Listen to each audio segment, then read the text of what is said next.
Dear Inner Circle, life by the wayside really has no typical week, but it moves at the pace of life. Sometimes frenetic, sometimes heartbreaking, sometimes serene, and at other times rapturous, and all often within the same moment. Yesterday I was drawn into a conversation with a man who by his own admission was a shadow of his former self. He was so deeply lost that he was in a place where all he could see were the negatives. Learning to be with someone in that space is no small feat, and I often remind myself that the phrase, "Yea, though I walk through the valley of the shadow of death, I will fear no ill, for you are with me," does not come with a promise of rescue, just the reassurance of accompaniment.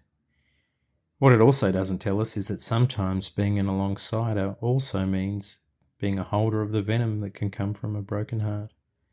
There is a team with love all around him, but he just can't see it right now. I went from this moment to another where I went to visit a man who I consider a brother, who's in prison. As I approached the gates, I went to the wrong door, and an overzealous perimeter guard yelled at me, "Oi, where are you going? I'm not too afraid to chase you." A stunning thing when you consider he may have thought I was actually trying to break in. I found the correct entry and was soon catching up with my mate over a cup of tea, sharing laughs and struggles. He's the kind of person who, even after months apart, you can pick up wherever you left off without skipping a beat. And he told me a tale that would entertain a packed arena, which ended up with him confessing in the middle of the night to an undercover policeman about a recent indiscretion. And I would have been in stitches if it hadn't meant he'd breached his parole, and this was the reason he was now back inside. As our time ran out, he shared with me an idea that he'd recently had. The flame had been lit within his heart, and he intends to see it through. I have the privilege of hearing lots of dreams. Many are good for the soul and won't see the light of day, but are enough to spark a forward momentum in a person's life. Then there are the rare ones, the pearls that you immediately know can't be stopped by a road train at full speed. His was the latter, and I can't wait for him to see it come to fruition. From the inside of a prison, he can clearly see life's possibilities.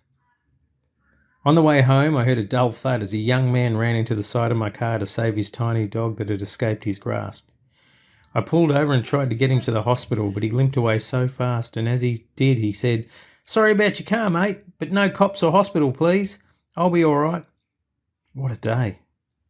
And I thought I was okay, but 20 minutes later I found myself in a stupor, surrounded by a half-eaten bucket of chicken and some burger wrappers. On tough days, I eat my feelings and turn to food for comfort. As I pulled into the driveway, Lisa cocked one eye. "Tough day, love," she laughed.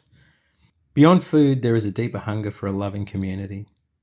And on Friday night, I joined 50 visitors, staff and volunteers for our 7th annual slam poetry competition, and it was just the tonic I needed. It was the full Wayside experience, heartwarming, heartbreaking, and truly hilarious. We heard powerfully about the joys of aging, the desire for love, the disdain for a sympathy that is a push away rather than an empathy which is a move towards. A man who recently arrived from Iraq joined us for the first time, expecting something familiar from his homeland, but left in amazement. "This is nothing like I expected, but it was good," was all he could utter in his broken English. Next time we hold one, please consider coming along and joining in the fun. It's the best entertainment that money can't buy. Thanks for being a part of the Inner Circle.